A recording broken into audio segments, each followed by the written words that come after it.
தலைவர் திமிங்கலம் தானோ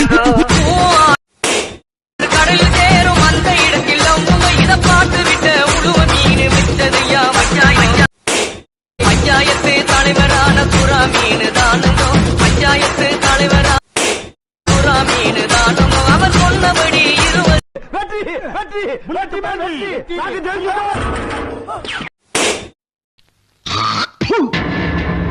என்ன பாக்குற துப்புறானேனா உன்ன மூஞ்சில வேற யாரும் துப்ப கூடாது பாரு.